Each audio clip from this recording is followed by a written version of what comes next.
This is The Comfy Chairs, a podcast from 123 Limited, and I'm your host, Kate. If I'm being honest, and I am, I've always found the guidance around active listening to be somewhat lacking. This is not to say that active listening is not a valuable skill and an important leadership competency. It is.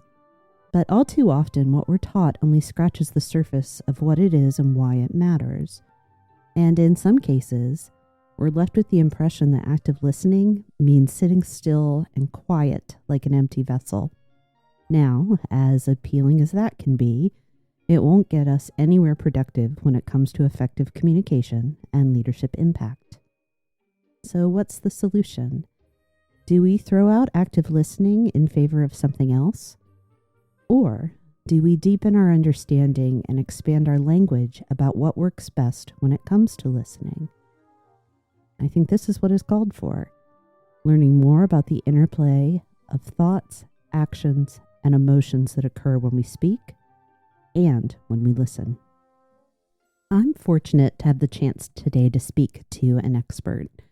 Bailey is a speech and communication coach who teaches pronunciation and intonation for non-native and regional American English speakers, and provides professional training in speech and communication, including listening skills. Bailey, welcome. Thank you so much for joining me in the comfy chairs. As I've told you, I love to ask my guests to introduce themselves, so please. Yes, thank you. I am really looking forward to talking to you about this. So I am Bailey Massey. I am a speech and communication coach, and I do a lot. I have a master's degree in communication science and previously worked as a speech therapist, but most recently I have been working on public speaking, helping with presentation skills, interpersonal communication, accent modification, and I could go on and on and on because communication is everywhere and needed for everything. So I help with all of that. It's one of the things that for myself, I know I kind of tried to ignore growing up. And the older I get and the more experience I have, communication is that foundation to absolutely every interaction that we have. And if we're going to lead people, we better be able to communicate with at least a modicum of empathy and effectiveness. I've been in the habit before when people, in my past life, when people would approach me about training and say, well, I need to do communication training with my team. Like, that's a really big bucket. Let's get more detailed. Communication's a lot of stuff. So let's get more detailed. So that's one of the things I kind of want to start off with is we're not trying to cover all of the aspects of communication today. We're going to sit in the space that's still pretty big, but try to get very focused on listening. And I know that when we did our prep call, you shared that one of your focus areas is not just on the skill of listening, but also what does that receiving end of communication look like? So all of that to say that I think the best place for us to start our conversation today is talking about if we say active listening, or if we talk about listening skills, what is it that we mean by that? What is active listening and what is it not? Mm-hmm. Yeah, absolutely. And because you're right, it's so essential. It's an essential component of communication that you need in order to do the expressive side of that. I think to answer that, I want to start with what it's not, because I think the internet is full of tips and tricks of how to actively listen that don't really work. So basically, the internet's great sometimes for many things, right? But in general, it's definitely not just looking and nodding, saying things like, oh, wow, yeah, oh, cool, because that's fake. And it often can look fake and feel fake, and people pick up on that, especially if they have pretty good intuition. And what I think is one of the greatest things about truly actively listening is that if you're really doing it, you don't have to fake or do anything. You're there, you're present, you're in it. And I think with that being kind of the focus of what's happening there, in terms of what it is, I think it's a component of hearing before responding, understanding what you're hearing, again, before responding, and then really reflecting on not only the things that you're hearing, but the things that you're seeing, so the verbal and the nonverbal component, and then considering the context, the environment, what clarifications or questions pop up, and then making sure that you're storing and really retaining that information so that it's not just gone, so you can immediately just get to what you wanted to say in the first place. I'm a little hesitant to get too technical because I am talking with someone with deep education. And what I hear in that explanation is that there are elements that have to do with our thoughts, our feelings, and our physical presence. Yeah. And I know that they're highly interconnected, and I think it can be helpful for us to pull those apart and say, what's happening cognitively? What's happening emotionally? What's happening behaviorally when we are listening well? So I'd love your thoughts on that. Yeah, absolutely. And you're kind of getting into just the complexity of it all that is part of the issue I think we see with the breakdown that so many people have, in that nobody's taught how to listen beyond, did you hear me? And then kind of going further. Because I think with what you're describing with the cognitive, the emotional, the behavioral, a lot of that is awareness that we need to develop in ourselves. So if I were to think about the cognitive side, I automatically think of our attention and our focus, because there's so many things that can get in the way of our attention. So I know before our call, I mentioned that my son is home, school hasn't started yet. I had to make sure that he was somewhere else because I wanted to truly listen to you, because I knew my attention would be somewhat divided if I was like, okay, is anything breaking outside of my office, right? So little things like that, there's also my own personal ego and my own biases that could really influence the entire conversation and how I interpret things. So I think there's that component that leads into the emotions in terms of, am I frustrated? Have you triggered me in some way? Am I exhausted to where I can't focus and actually hear you? And then what is my body doing because I'm tired? Am I losing that eye contact? And there's just so many components of needing it all to happen. So it makes sense why we have miscommunication so often. Yeah. It's really interesting, Bailey. You said nobody's taught how to listen, and hearing is one of our senses. We're built to hear things. Mm-hmm. And there's that distinction between, have I heard, have I comprehended, have I listened? Mm-hmm. Yeah, it's fascinating that, I mean, we know we have to teach people to talk. We have to teach people to walk.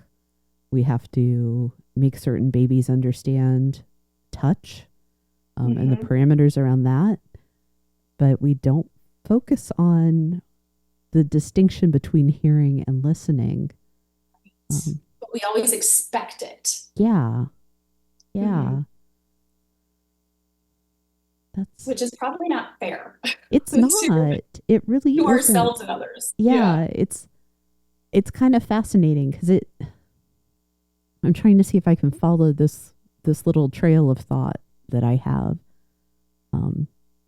I had a conversation last week with somebody that was talking about how people leave the school system and they enter the workforce, and unfortunately they're so different, and the expectation changes with no real instruction. Okay, now you need to be independent and autonomous. Don't be too reliant on supervision. Like, where in school you had to be very aware of positions of authority. And I'm just kind of connecting to that and thinking about the fact that we expect something that we're never taught. I think it also ties into the understanding of other people and recognizing and listening to the differences in, my interpretation of something might be very different for somebody else's. And there's so many factors. And so we're not taught the general like practices of it, but we're also not taught to identify the nuance with it. Mm-hmm. So if you were Queen Bailey, and you could say, here's when and how we're going to start teaching people better listening, what would that look like, do you think? Oh goodness, that is a really great question. I think that it would be always and never stopping. Okay. And I like it. and I say that in the sense that I think it's something that we need to very empathetically and cautiously develop in children Mm-hmm. because they can't do all of those things.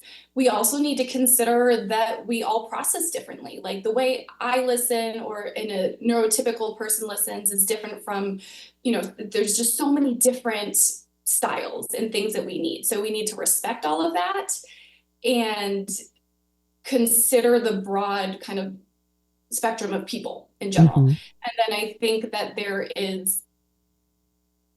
should be like a catch up of, hey, you're now entering this stage of life. You're entering this situation, like an ongoing thing that everybody's constantly aware of. And I think that that would lead to more empathy and more respect and better relationships and less conflict. Mm-hmm. You mentioned styles. That's something I definitely wanted us to talk about. There was an article from Harvard Business Review that I shared with you, and it'll be in the show notes as well, that talks about default listening style. Mm-hmm. And I kind of had this little train of thought, like, well, if there are styles, then it logically follows that there are circumstances when one style might be better than another. Mm-hmm. So kind of what are the standard styles and how do we adapt and stay agile in that space? Mm-hmm. Yeah, I loved that article. I had not read that before, and I love that take on it. And I think that in order to be agile and make those changes, that we can't have expectations that are set in stone and that it really needs to fluctuate. I know in that article they talked about one was a very like task oriented Mm-hmm. style, which in my brain, as I was reading that, I was like, okay, that's like house sitter listening. If I'm a house sitter, I need to be very task oriented in how I'm listening, with details. Trash day is Tuesday, not Wednesday, things like that, right? Versus something that is analytical, that needs to be very neutral, non-emotional. In my brain, I viewed that as like elementary school principal listening, where they have to sit down and not react, but hear all the sides, understand what's happening, take it all in, and not go into that with like, well, little Billy is the one that caused this problem, but really taking it all. So I think that, yeah, it very much depends on the situation. And it also requires us to be aware of what our default settings are in the first place so that we can prevent ourselves from doing the exact same thing every time. Also, when we talk about there being a variety of styles, the ways we listen, I think it opens up a really interesting conversation about diversity, equity, and inclusion as well. There's the empathy around understanding that somebody may not have the same listening style or skill or even capability that you do, that the way I effectively listen may not look the same, and that sometimes we have to sort of even the playing ground, particularly if we're dealing with people that have had developmental issues or maybe have something like a hearing loss. Yes. I mentioned to you before we started that I'll be taking a lot of notes, and that's actually what facilitates my listening, is note taking. I may never look at these again, but by capturing things, it connects me to what I've heard and helps me process. And I've learned that, particularly in meetings and professional settings, I have to be vocal about that so that people understand I'm not being rude. This is how I function best. So there's self-awareness, but there's also putting things out there so that other people are aware. I've talked a lot. Would love to hear your thoughts on the question of listening style and other listening needs. and what that can mean for building diverse, equitable, and inclusive teams. Yeah, I love that. And I think that we all have our own unique styles. There's patterns that exist.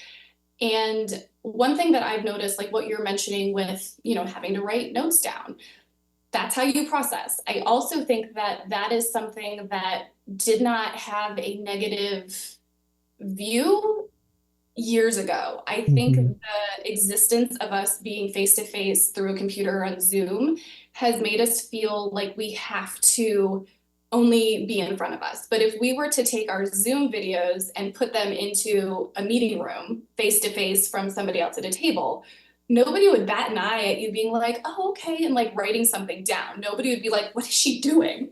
It would very much be like, oh, she's engaged, she cares, she's writing it down. And so I think just society shifts and things look different, we create expectations for ourselves that nobody's really putting on us. But to your point, it is helpful to communicate what works for you and advocate for yourself. I will be taking notes because I need to. Just as some people listen better while making eye contact, and other people cannot make eye contact while listening if they want to absorb that. So I think that there definitely needs to be an appreciation of advocating, but also an acceptance of, are we getting to the end goal? Mm-hmm. Does it matter what that looks like? Of course, we want to be respectful in all of those things, but at the end of the day, we probably all have the same end goal, and let's get there. Because my focus is almost always about leaders, and are they learning and are they helping people around them learn? I'm thinking about a leader integrating a new employee into their team. And it is such a great opportunity to say, hey, I want to make certain you understand kind of what our terms of engagement, our standard operating procedure is around how we listen. That, it's not just us talking and communicating with people, that listening is an important part of the work and how we are as a team, theoretically. Mm-hmm. And, we want to understand what works best for you and for you to know what works best for the people with whom you now work so that you can all be effective. And, there can be a time and place. Like, again, I'm a note taker, but there are like high conflict situations where being like, no, I have to take all the notes right now, it may not be appropriate. So also just creating what are the ways that we interact with each other and setting that baseline. It's a chance to do a little bit of, hey, we're teaching you how to listen and what that looks like in our culture. But we're also getting to know what works for you so that you can be the most effective. Yeah. So I would say, I think that's really important. Is that a thing that people do? Because they should. I don't think they do. And I'm thinking back, I've had the opportunity to, hire and onboard, a bushel of new employees in my time. And I've talked with them about kind of work styles and, learning styles and how we are in meetings, but never about the specific details around, tell me how you listen. How do you need information processed? And to kind of tie it back to what we talked about in the beginning, I feel like I've heard from a lot of the people I work with that they do ask, what communication style do you prefer? Would you like me to call you or send an email? Mm-hmm. Or like that external, like expressive preference? But now that you're mentioning it, I don't know if that's happening, but I think there's value there. And I think that being able to, one, just share that it's important and that it's recognized is going to make somebody who maybe never even thought about it start to pay attention to it. And so it's probably something that can be a very organic and ongoing awareness building, because anytime somebody moves in or out of a team, that's going to change. Mm-hmm. And when stress levels change, that's going to change. And maybe holiday season's really stressful. And so the environment and all, like, I feel like there's going to be a lot of shifting. So it shouldn't be a very black and white policy. Mm-hmm. I agree. I think it's more of that idea of like, here's the operating manual, for me as a person, but then also for the teams or frankly the families. I could see there being a lot of application, coming together as a family and saying, let's some of our issues as a family have to do with the fact that we listen differently. Mhm. Is it Yeah. possible for us to get to the meat of what that looks like and manage our expectations of each other so we can kind of take that point of potential friction just off the table? Yeah, that's a really, and that goes into like the personality styles that Mm-hmm. influence one way or the other. Yeah. Because am I a really reactive person and I like jump to what I think I heard means, or am I going to Yeah. process and take my time? And I think it's important for it's very two-sided. So internally, I need to know, am I going to immediately think something, or am I going to be able to stew on it for a minute? And then in terms of the other side, what I'm looking at externally to whoever I'm listening to, is their reaction a quick one or a very cautious, deliberate, patient one? Like where is that on Mm-hmm. both sides? Yeah. Yeah. I love bringing in, personality and other traits and characteristics to this because listening and the way we're talking about it, it's always a sender and receiver. So you've got all of these complexities about how even the people we're closest with, we can never fully know each other, which is a little bit of a cliche at this point, but also entirely true. So even if, you're my dearest friend, you're my spouse, you're my parent, there's always that barrier, of we're never going to be inside each other's heads. So am I aware of how I do things, how I come across, and am I paying attention to what your needs and what your experience is as well? Again, awareness. Yeah, absolutely. And that what you just said made me think about kind of the cycle or the chain of communication in the Mm, sense that there's so many components to why you can't truly know and be inside somebody's head, right? yeah. Where you're the person with the message. So there's all of your internal stuff, your message itself, whatever comes out. You then send it in whatever situation you're in, whether maybe it's a really loud restaurant, maybe there's chaos all around you, maybe it's a Mm-hmm. very one-on-one conversation. But then there's the person who's getting the response, that's listening to you, Mm-hmm. and then it's their interpretation of it. Yep. But all of this is is impacted by the context and everything else within there, and that's constantly changing. Yeah. You said something about the cycle or chain of communication. Is that something you can walk me through, or is that just a particular term that you used? Yeah, so that's kind of that might be the technical term for it, I'm not Okay. sure.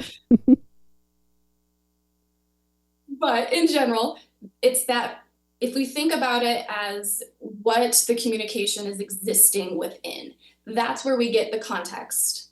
That's where we get just the channel itself, where the communication is happening. So a conversation at the kitchen table is likely going to be very different from a conversation like in a courtroom. Okay. That environment really makes a big difference. And then the context itself. So are we talking about something super casual, or is it very, very deep and intense? So everything exists in some variation of that. But then inside, if we really simplify it and just have two people, we have that sender and that receiver. So then the chain or that cycle is going to start with the person, their message, the mode with which that message is communicated. So is it a a text message that lacks the tone of voice and the body language? Mm. Or are you in front of somebody? Then there's the person who's receiving the message, and then their interpretation of it, and then response as it kind of volleys back and forth. And every single component of this is room for the chain to break or a problem to occur or miscommunication to happen. In your experience, where does communication break down most often? Oh gosh. I think that there are lots of places, and for each person, it's a little bit different, Yeah. which seems like a terrible answer. But I think that, and I'll use myself. So my husband always laughs that I cannot have a conversation or listen or respond if I am distracted in any way. If there is loud noise, if I Mm-hmm. am writing something, can't happen. So for me, it's very much the environment and the situation around me. I have a lot of clients who sometimes have it in their head, but they just cannot get it out. So their message gets jumbled and wordy and all over the place. But then there's also people who misinterpret things and really take it personally, let their ego get in the way, or feel very rigid when they receive it. So I think it really depends on, again, going back to that, identify your own stuff so that you can modify and try to make adjustments. Thank you. One of the things that started kind of sparking for me was that issue that many times the intent of what we want to say or do doesn't always match the impact that it has. And I think it's accurate to say that listening plays a role in that. And that's not to put all of the onus onto the listener, but it is like, am I responding emotionally? Am I not considering the context, the background, the person? I'm curious to know if you have any thoughts on that too. So I think that, yes, absolutely, it's on the listener to kind of take that in. But I think that at the same time, a listener can only take in what they're given.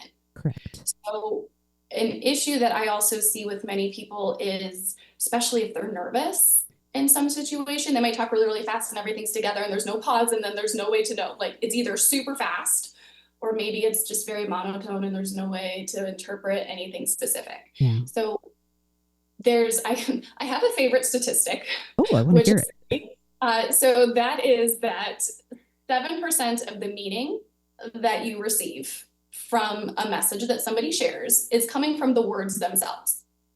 38% of that meaning comes from the tone of voice that that person is using. And then 55% is coming from the body language. So I love this because it shows how or why text messages are misinterpreted all the time. Because I could be saying to you, I'm so excited to see you, or I'm so excited to see you. And that is very different, right? So Very there's different. all of those components. The power we have over our delivery it's so fascinating and excited to me. I love helping people find ways to add and be more clear in their delivery. And then there's also that component of that body language where Mm-hmm. if I am very cold and rigid and stiff, even if, clients all the time say to me, I'm a really happy person. I'm really nice. Everybody thinks I'm mad or everybody thinks that I'm being like this or that, and they're misinterpreted. And it's like, okay, well, what are the signs that you're showing? If your body is communicating that, it's gonna be received that way. And so there's very much that, again, one can't exist without the other, I think is the main theme here. I think it's fascinating what you're saying. The content, the verbiage almost doesn't matter. The statistics there, 7% is pretty de minimis. That's a very small amount. Yeah. But your tone and then your physical presence really, really are the things that influence that. And listening and body language seem like they should be entirely separate issues. Mm-hmm. But no, it's holistic. We're our whole selves when we try to engage in that, and we kind of owe it to each other to think about the whole person and am I providing something that will work for them? Yeah. And in that recognizing when they're uncomfortable Mm-hmm. or like they're confused or something, that body language is usually the first sign because it's often subconscious that somebody's like, huh? Their face kind of Yeah. tweaks or maybe they're uncomfortable and they like literally like start to get smaller, but their whole presence shrinks, right? And if we're only listening with our ears, in that sense and trying to understand what is said, we're missing those really valuable cues that if we ignore them and we continue to push through, we're kind of betraying trust and we're probably damaging that relationship. We keep talking, we keep coming back to awareness of self and others. That is the foundation of emotional intelligence. So I see that empathy and curiosity have a big part to play in our effective listening, both directions. Yeah. Yeah. Yeah, absolutely. And I think it's another one of those can't have one without the other things, because in order to be empathetic, you have to be curious, to dig deeper, to understand, to just seek better clarity. And I think it's hard not to be empathetic if you've truly done the work to get to that point, because then you're understanding it and you can see the other person's perspective. So absolutely. I agree with that. I mean, probably no surprise. One of the things I've been thinking about, one, is struggling with that whole, the standard is you're not listening. Listening is not waiting to talk. And in a setting like this, trying to be responsive and think, okay, how does this really connect? Have I come up with a weird random idea? Am I actually listening? But I've gotten the space I've gotten to as we're talking is thinking about the interplay between listening and comprehension. Because again, I feel like the old school guidance on active listening is just about just receive.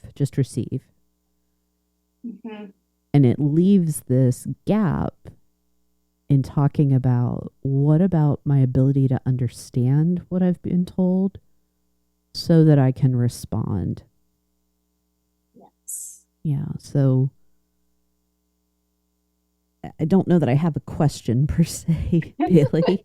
Well, you prompted me to think of something, and that is the fact that we are often too much in our heads and overthinking things. And a lot of times, yes, there's people who are listening in order to just like, okay, you stop talking so I can say what I want to say type things. And so, of course, that's not the goal.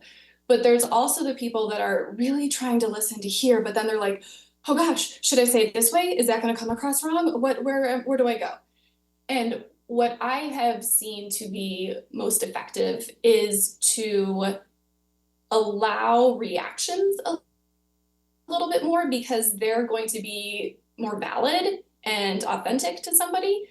And just because you misinterpret something, maybe you say something and I respond and you're like, well, no, that doesn't mean that I've just completely ruined the whole conversation and it was pointless. No, that's an opportunity then to make adjustments.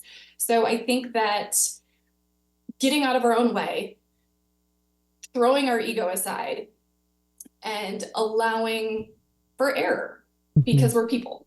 We're not robots. It's going to happen. I appreciate that you brought overthinking into the conversation. Even though we're recording well ahead of when this episode is going to come out in real time, the next episode that I'm publishing is all about overthinking. And the woman with whom I got to have that conversation, that's what she coaches on, and really focuses on what's the motivation.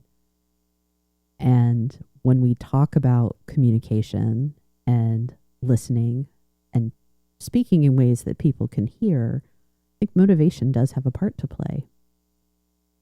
What am I trying to accomplish in the conversation, with this message, where I'm giving it, what I'm saying specifically, how I'm presenting it? In your coaching, do you see motivation playing a role in people's effectiveness? Yes. And I've never labeled it that way, but I love that. What I've seen is that there is a very clear expectation and goal, like an end point that people are trying to get to, which, in a professional setting, we do Hmm. need to get stuff done. So understandable. But I think that there is the thought that it needs to be a very straight line to get to that. And I think that taking the road less traveled, kind of letting it spider web and then, or eventually funneling to the point is much more effective because you're maybe getting a glimpse of different perspectives. You're maybe being able to build rapport with the person you're talking to and better understand their style, their motives, where they are, to then find a way to meet in the middle. And I think that is where the best communication happens because it becomes the most balanced. Yeah. Yeah. I keep going back. I keep going back to awareness, but in the sense that it's like the pre-work that we need to do. Mm-hmm. If we talk about how overthinking or being too much in our heads or thinking too much, whatever the line is, we like detach ourselves from the communication, the opportunity to connect. Mm-hmm. So there is kind of this, I'm going to go in not without thought per se, but I'm going to go in kind of ready to receive and to be present is probably the best way. You talked about attention and focus earlier as cognitive aspects, but it's kind of like, I feel like you have to do this warm up of awareness constantly in order to be primed for good listening and good, I guess, giving. I don't want to just say speaking, but it's how things that are happening in between us during that dialogue. Yeah, and I think that's where the tone and the emotional component comes in. And I know, like you mentioned, being present. And one of the things I always coach people on when they're working on delivering in a weekly meeting or giving a presentation, whatever their communication thing is, it's probably very rare that it's a spontaneous, all of a sudden top of mind, never thought about it before type of a situation. And so I'm always like, you can do two things at once really simply to make everything else in the future easier. And what that is to be present in the moment, acknowledge, oh gosh, this was really frustrating and hard, but then this happened and we accomplished this great thing. So then when you're in the meeting explaining what happened, you don't have to force anything. You can just pull from that emotional concept that is going to bring the memory forward even faster, just processing wise, because it's going to be attached to more cognitively. And then it's going to come out and your delivery is going to have emotion behind it. And it's not going to fall flat because you can build on that. So I think the presence and the awareness and not getting stuck in our head, not just overthinking, but just especially professionals who are busy, their noses are down, they're working, they're just going to the next thing, as opposed to being, people in general, it's not just professionals. Yeah. Be there, exist, acknowledge. We would change so much about personal experience, human interactions, our relationships, if we could just stop and be present. And I think one of the reasons, there's the complexity. I think that's one of the reasons that nobody teaches people how to listen, because it's so Hard. nuanced, and you get into, like, you could go down the path of just the cognitive aspects. You can go down just the path of the behavioral. It's hard to actually talk about what listening is and what it does and perception and all the things. But then it is hard for us to talk about it, to teach it, to do it well, because of the level of distraction that we experience. And I think that's not unique necessarily just to the modern world. We could talk about phones, we could talk about social media, we could talk about how busy people are. That definitely doesn't help. It doesn't help.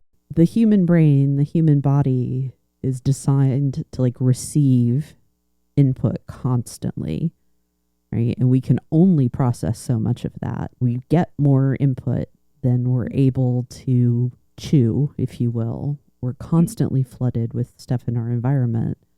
So, of course, listening is a challenge because it does require a physical act, an emotional investment, and a cognitive load to happen well.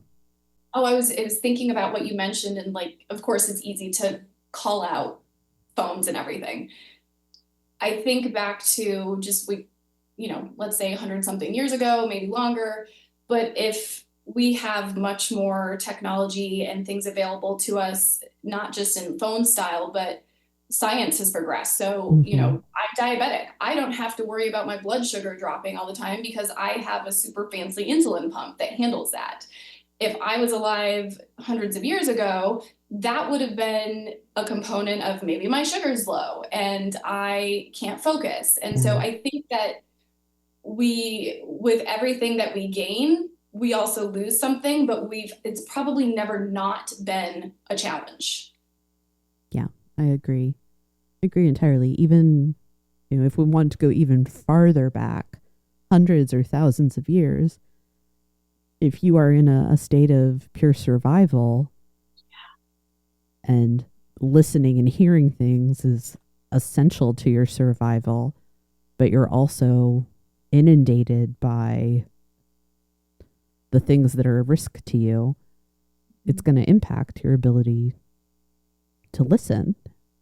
Oh, It absolutely. just gets me thinking that we would do ourselves collectively such a favor if we had more compassion. Yeah, that would help Yeah. for Just ourselves and others. right. Yeah, Yeah. That better listening can come through care yeah. and not just I am taking care to listen well, but also when I speak, that I have compassion for the fact that you may be going through something I don't know. You could have a blood sugar issue. There could be something at home that is Mhm. taking up half of your brain power. Um, Yeah. you've got 7 meetings after this one. So listening may not be something you can do at full capacity in the moment. And if we Mhm. could have a little bit more compassion and patience, I'm, I wonder if we wouldn't constantly be talking about, well, they just don't listen. Yeah, I don't think that would be the case. Mm-hmm. I think that if we truly were coming at it from that situation, yeah, I think that it would be like, okay, they are probably having a bad day. I know they just, maybe it's not bad news. Maybe they just found out that their best friend got engaged and they're just like, oh my gosh, I can't wait to talk to, like, that's still a distraction, even It though it's is. positive. Yeah. Thank you for There's taking so us to many, the positive side of that, too. sure. Yeah. Yeah, there's the internal distractions, the like, oh, this chair is uncomfortable, or my Mm-hmm. pants are too tight, or whatever. There's the physical, there's also it's loud, there's a lawnmower, or, you know, I have the meetings. All there, we just need to be more empathetic Yeah. of other people. It comes back to that again. Yeah. Well, I love the fact that it's not, it is about, are we, are we equal partners in it? Not, I have all the responsibility to listen or I have all the responsibility to speak in a way that you can hear me. It's, we share that responsibility if we're going to be in communication. Yeah, And if there's a breakdown, it's not that, I mean, of course, it could be that one person is at fault and the other isn't, but that we're constantly creating like these little social contracts and little agreements to do better, well, different with each other. yeah. And I think there's, at least for myself, recognizing and like it's a constant work in progress because, and I'm sure for many people, there's somebody in their lives who they're like, oh, they're just really hard to have a conversation with because they just steamroll and take Mm-hmm. it over. And it's so hard. And, there's plenty of people in my life that are like that. But over time, I've been able to recognize, okay, it's this component of their personality. It's because of like, there's so many different factors to try to look beyond that and see what's leading to that. And in many of those situations, it is not my place to tell them what they're doing. But in some of them, based on the relationship and the trust that I have, I can communicate. You know what, sometimes if you keep going, I feel like I'm not able to get my point in there. And I really want to have that conversation with you and kind of get your thoughts on what I think. And so maybe it's a situation where that's a safe space that I can do that. Not everywhere, but it'd be great if that existed more often. If we were clear about our needs and our preferences more in the world, I think this is connected. It may be a total change of subject, but you talked with me when we first met about how confidence really plays in to the work that you do. Confidence seems to be one of those things that is going to be a thread that runs throughout. And the connection that I just made to it was being confident to say, this is what I need. Yeah. And I think confidence requires vulnerability. Yes. And letting go of control is what I think that's a big part of it. Ooh, I like that a lot, Bailey. It seems counterintuitive on its face, but yeah. One of the things I try to make many of my clients do where this is an issue is I will ask them, what is something that you are so good at that you could talk about all day long? And if I disagreed with you, you would just be like, okay, whatever. But I know for a fact X, Y, Z, and they'll share something. And I always use horses. I could ride before I could walk. I could talk about it forever. And like, if I'm wrong about something, like I'm happy to learn, but I feel pretty good about it, whatever. And then I'm also like, okay, what is something that you are just not good at and know not very much about? And I'll use myself. For me, I'll say golf. I am terrible at golf. I know very little about it, and it is what it is. But in a conversation, I have no shame about that. I am not going to not ask somebody like, oh, wow, where's your favorite course that you've golfed on? Or like, whatever, have a back and forth conversation, because it doesn't matter. Like, I can admit that I am not good at golf, and that doesn't make me a bad person or anything. So I think that concept applies in terms of saying, I don't know, in a work environment where it's like, oh, I don't have all that information. I need to do that, or I'm not the person. I think people think that they have confidence means I know everything about everything and I never feel unsure. And you should be confident in your insecurities as well. Yeah, I love that. I love that because it's absolutely right. Confidence is not just, I am a rock star. Awareness and like self-knowledge is not just, here are all my strengths and everything I do well. It's also, well, here's the stuff that maybe I suck at. But how do we get better if we don't do that? Right. Absolutely right. I want to, again, I'm seeing something kind of connect about how people approach confidence. Some of the stylistic stuff. We talked a little bit about personality earlier. I'd like to go back to that because you shared your beautiful slide deck with me. Really just gorgeous to look at, but also really rich in information.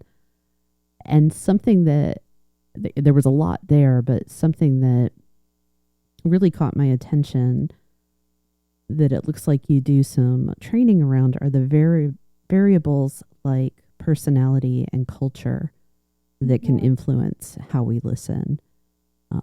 Would love to hear more about that. Sure. Yeah. And so you're right. The personality that we each have, the culture that we exist within is another one of those kind of two-way mirrors in a sense where you have to see yourself and then look outside. And I think this is kind of going to touch on the concept of like generalizing and stereotypes, but then recognizing that patterns exist for a reason, and that's the case, but there's so much more nuance in all of that as well. So an example of some of the things to pay attention to, we talked a little bit about like, am I somebody that is going to react really quickly, or am I going to take time to process? Maybe I am also the type of person that needs to ask a lot of questions to process information, or I need to like take a minute. So there's all of those. How assertive am I?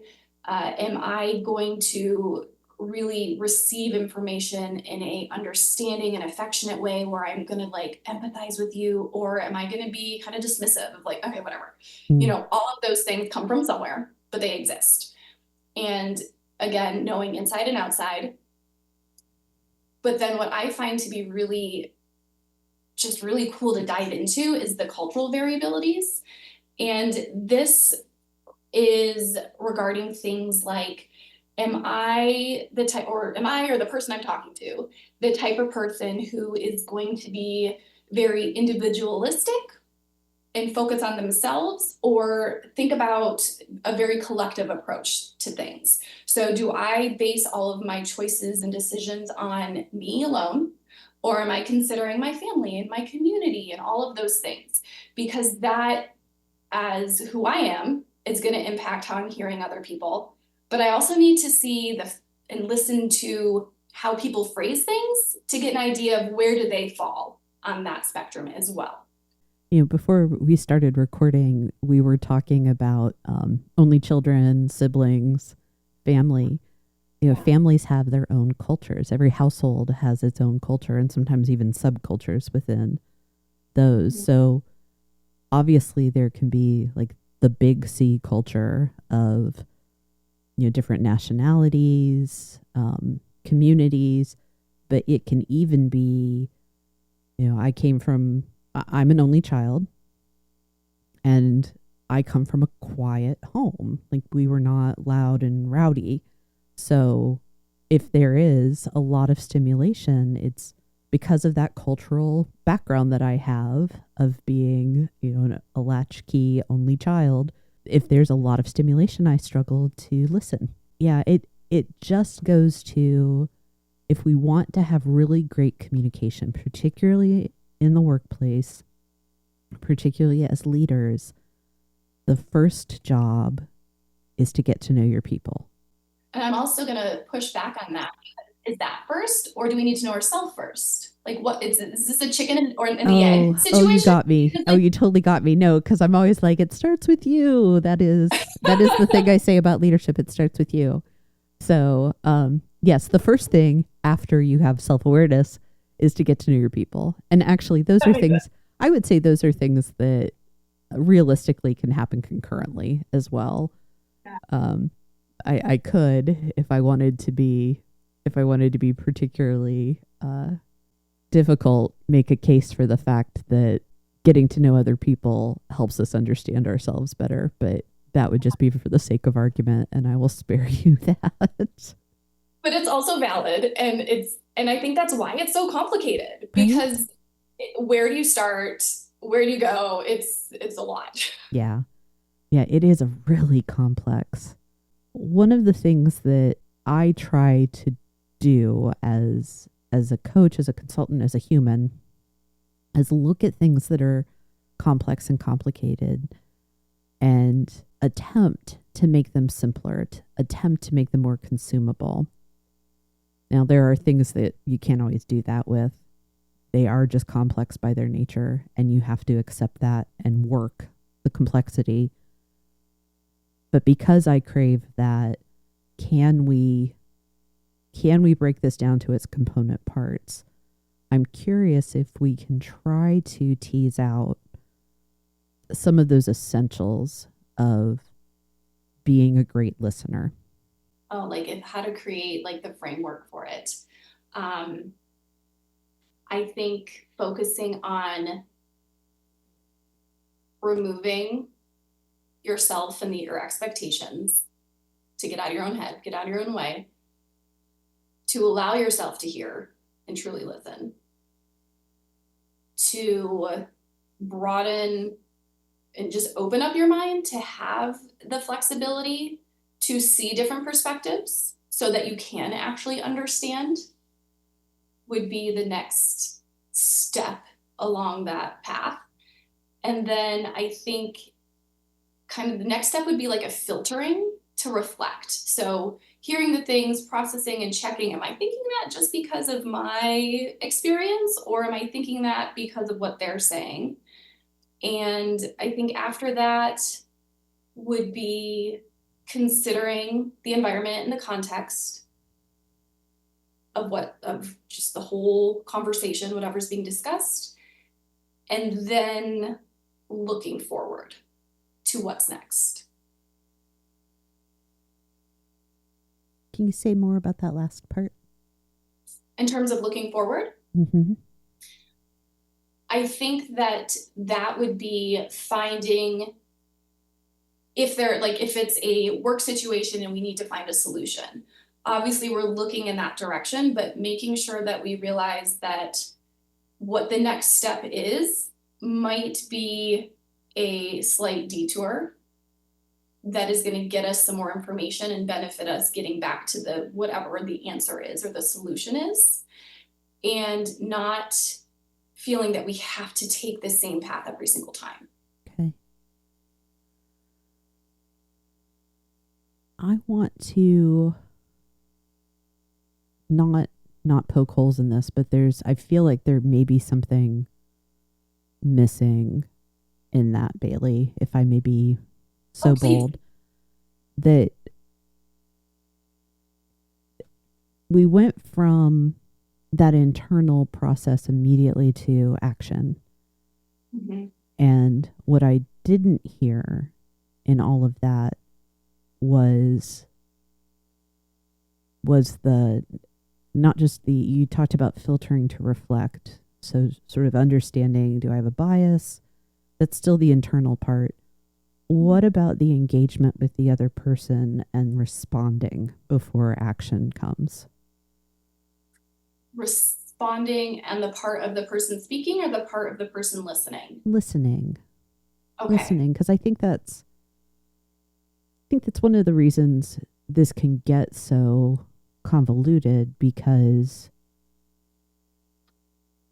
in dialogue, we all play all the parts, right? And if I'm a great listener, theoretically, there is a point where what I owe the other person is at the very least acknowledgement, but more often than not, I owe a response. So are you referring to like making sure that it's known that you're present and it's known that you're actively participating in that? What I heard that you talked about, getting out of your own way, being open to listen, welcoming new perspectives, filtering to reflect, considering context, and then that looking forward to what's next. And it felt to me that we went from the internal act of I have received a message to I am taking action on it. Yes. And it just feels like, there's this piece missing. I think I see what's supposed to go there. Okay. I'm thinking that is the validation and acknowledgement component. Okay.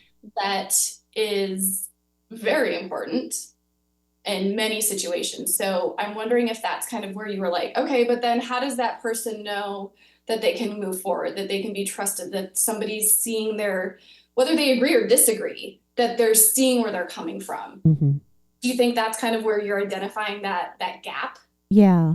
Yeah. And I think maybe even just acknowledge is the right way to think about it, because to your point, listening doesn't mean we agree with everything. It doesn't mean that we're excited about it. And it doesn't mean that we're necessarily going to take action as a result of having listened to someone, other than the act, the courtesy, if nothing else, the respect of saying, all right, I've listened. This is what I believe I heard. And then now what? Yeah. Yeah. And I think with that, that acknowledgement to get to that next step can be not just regurgitating what somebody else said, but showing that like, oh, I get that for you, that's going to be really challenging, and that this is an issue because of this. I see that. Because of that, I think, and like integrating that into whatever's coming next, so that it feels it feels validating Mm-hmm. to whoever the other person is, whoever the person speaking is. So yeah, I think you're absolutely right that that is definitely an essential component. I want to give us a gold star. I feel like we incidentally just really demonstrated what this could look like. Go us. On both sides. Yay. Because it's I asked a question and you gave me this absolutely delightful, thoughtful response. And I had some things to say about it, and we were able to go back and forth. And one, thank you for the openness to the, hey, what about this and not that? But also, yeah, just making it possible for us to do what we're talking about. Yeah, absolutely. Well. That's great. No, it makes me think about, I know a very small amount about this, but I know it's like the 4 agreements, I believe it's called. One of them is like about not taking things personally, and something else is like staying open. And I feel like that's actually on my to-do list, is like dive deeper into that, because those concepts seem essential as well. And kind of those 2 components really, I think, are part of this as well. Probably all the components, but like I said, I'm definitely not an expert in that realm. No, nor am I. That's something I have heard of, but I don't know either. Although I'm now going to go look it up and do Fair enough. Well, we've got homework. I know. Great. I love it. I love it. I also, you did make this very simple, and it's, get out of your own way, be open.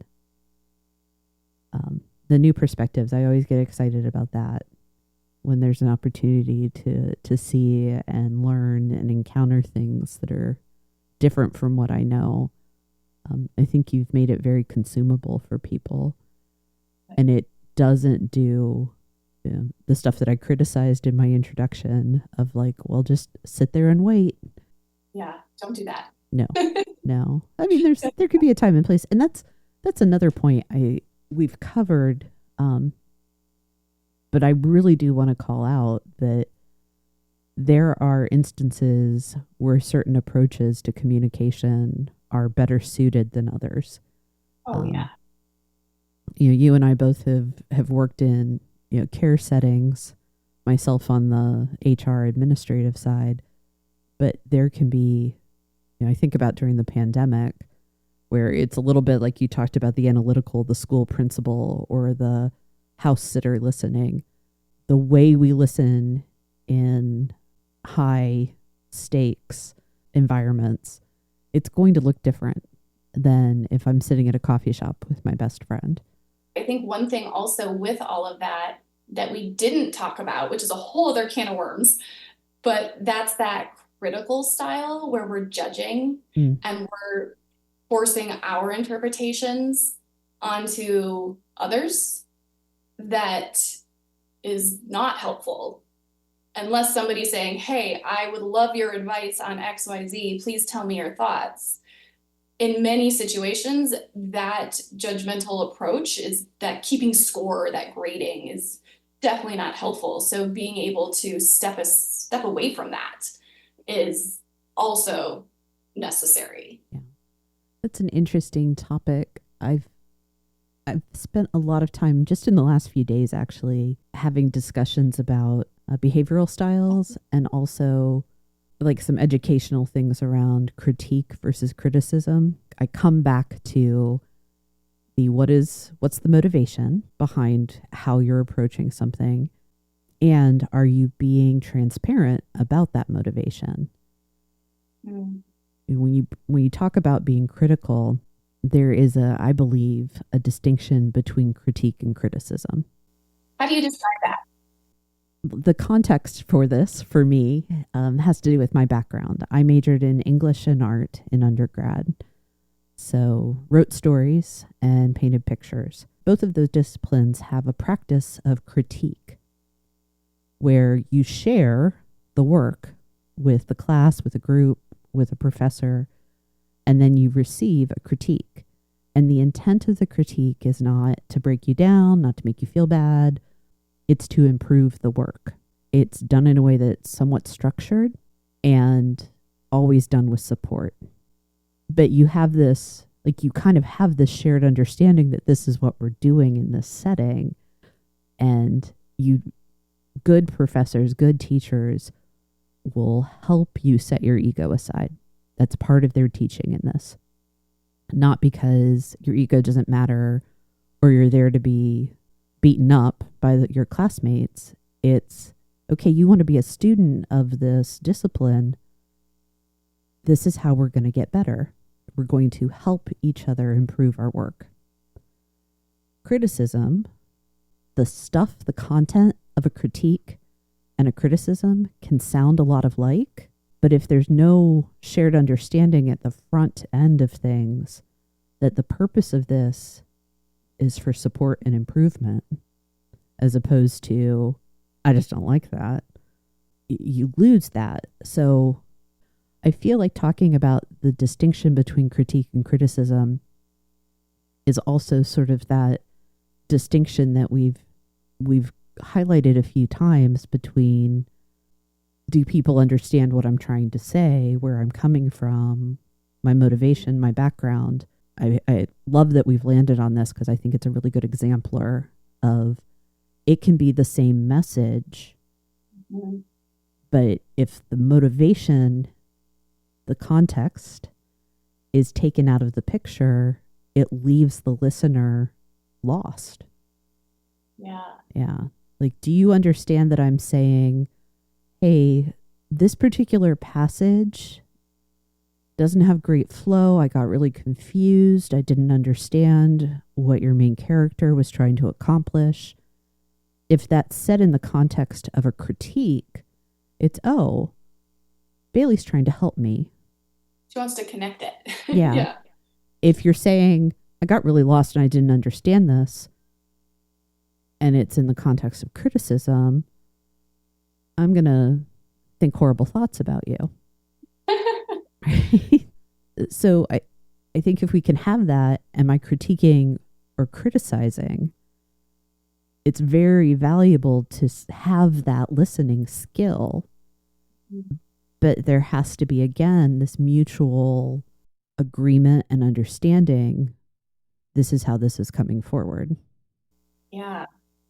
And I think I love how you explained that, because this is an example I use in terms of tone, where if I were to use your phrase of, I got lost in this paragraph, it didn't quite connect well, right? Mm-hmm. I could use a tone that's very much like, I kind of got lost in this paragraph. It didn't really connect well, where it sounds like, okay, I'm kind of curious, let's build on that. Mm-hmm. Or I could say, I got lost in this paragraph. It didn't connect well. Yeah. Like exact same words. Yep. And there's so I told that totally makes sense in terms of the critique versus the criticism. I keep coming back to, if we could start communication almost with having like here are our terms of engagement. If we could take the time to manage our expectations with each other, if we could be really clear up front, and if the listener can say, hey, I can totally do that, if we could have that agreement up front, it would save us so many problems on the back end. Yeah, absolutely. And that reminds me of it's a common joke I see with the dynamics between like best friends and like a husband and a wife, where it's like, when I call my best friends, they're going to validate me and they're going to let me just be angry or frustrated, whatever. And then my darn husband's got all these solutions that I don't want. And so it's that like, am I looking for that or not? Yeah. Well, and that comes back to awareness, right? Do I know what I want from this? Yeah. And if I'm going to send a message, speak or text or whatever, do I know what I want from it? Mm-hmm. Yeah. And it always starts with awareness. Yeah. Constantly. Absolutely. Constantly changes, and it's ongoing. Yeah. Well, it's the work of being human, isn't it? Trying to understand and trying to be understood. Yeah, I love that. So we've talked about a few resources. I've mentioned a Harvard Business Review article that people will be able to click on in the show notes. You have resources and training. I am curious if there are any other resources that you would recommend, either that you provide or that you've used in the past for people that want to do the hard work of understanding and being understood? Absolutely. So I'll start with what I provide. I definitely provide one-on-one coaching to people quite often. I do a lot of group trainings, like going into organizations and companies to address all of this to teams, to really customize it to whatever their specific industry or task is. Because as we've learned today, it changes and it flows quite a bit. So whether it's a person or a group, I do a lot of that.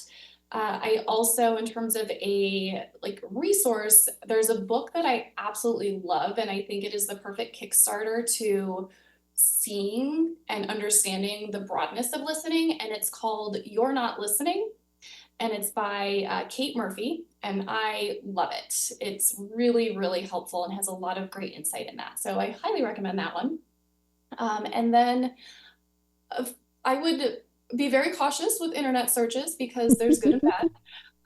But I think in terms of a very free option that anybody has accessible to them is to consult and chat with a trusted friend, family member, colleague to be like, hey, I really want to work on my listening skills. Is there anything that stands out? Like, start the conversation.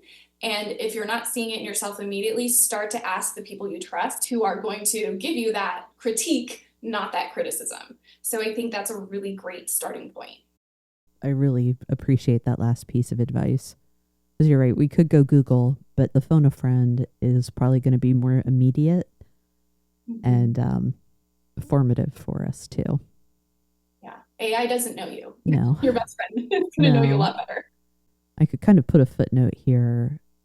Just like everything we've talked about, you want to be clear. If you're seeking feedback on how well you listen or how effectively you listen, don't just say, hey, I'd like feedback on my listening skills. Because who knows what you're going to get. You want to be as detailed as you can.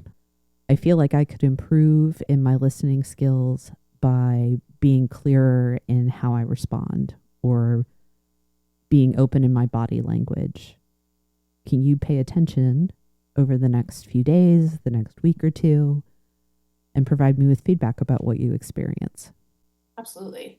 Yeah, and I think it's important to specify like how honest you want somebody to be. Like, Yes. be ready to take it. That's exactly right. I would like you to be very gentle with me right now. Right. Or just bring it on. Bring it on. And again, I am a broken record on this. It's awareness and it's clarity. And if we can bring those two things in, am I aware of myself? Am I aware of the other person? And am I clear about what I'm hoping to accomplish in this communication? Those two things will get us so much farther. I agree. Any other observations? Any final thoughts that you would like to share?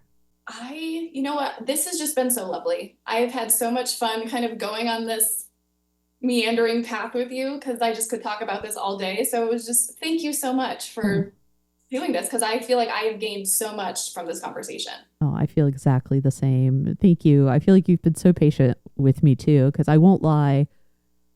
Talking with somebody who is a professional in the space of communication and about the topic of listening skills has had me on high alert about, am I clear? Am I listening well? Am I totally overthinking? Oh, no, she's talking. I should stop taking notes. So I surprised myself by the little bit of anxiety I had coming into this one, and it's been a delight. Thank you so much. Oh, of course. And gold stars all around. Yay. I never would have noticed. Love the gold stars. Yes, who doesn't? Well, thank you again. I really appreciate your time. Thank you. Have a great day. Thank you. You too.